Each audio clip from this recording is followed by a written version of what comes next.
Dans cette vidéo, on va voir comment modifier un fichier importé au format STEP qui peut provenir soit d'une base de données, soit d'un autre modeleur volumique, ou soit d'une version supérieure de Creo. Avec le bouton Ouvrir, je sélectionne ce modèle 3D qui provient d'un autre logiciel. En sélectionnant l'onglet Modélisation flexible, je vais dans un premier temps déplacer de manière approximative quelques surfaces. Donc, je sélectionne avec un clic gauche cette surface, un copilote 3D apparaît et je peux déplacer ici la surface comme ceci.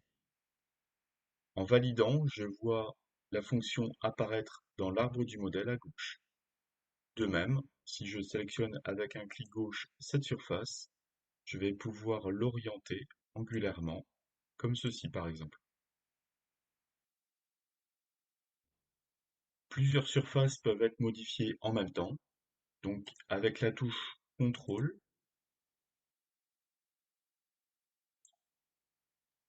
je vais pouvoir déplacer plusieurs surfaces en même temps.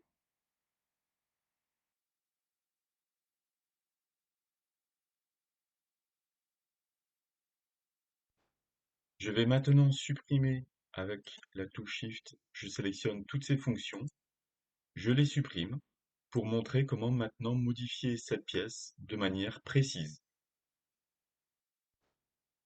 En sélectionnant le bouton Déplacer par cote, je vais choisir dans un premier temps la surface à déplacer, la surface supérieure de la pièce, et sous l'onglet Cote, je vais ici définir la cote entre deux surfaces, donc à la fois la surface du dessus et avec la touche CTRL, je sélectionne la surface du dessous. La cote de 12 mm apparaît, je vais la modifier pour mettre une cote de 8 mm et je valide. Là encore, la fonction déplacement apparaît à gauche dans l'arbre du modèle.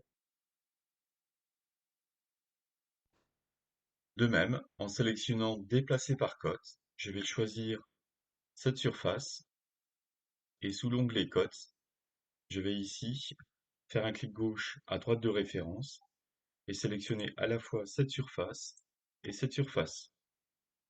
Je vais mettre ici une valeur de 45 degrés et je valide.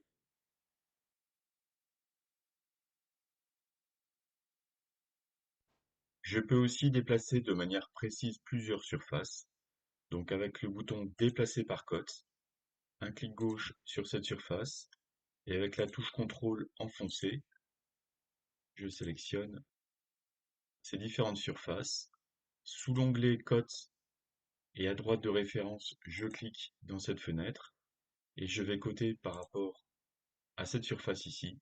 Donc je sélectionne avec la touche CTRL ces deux surfaces et je vais mettre une valeur de 5 mm, comme ceci.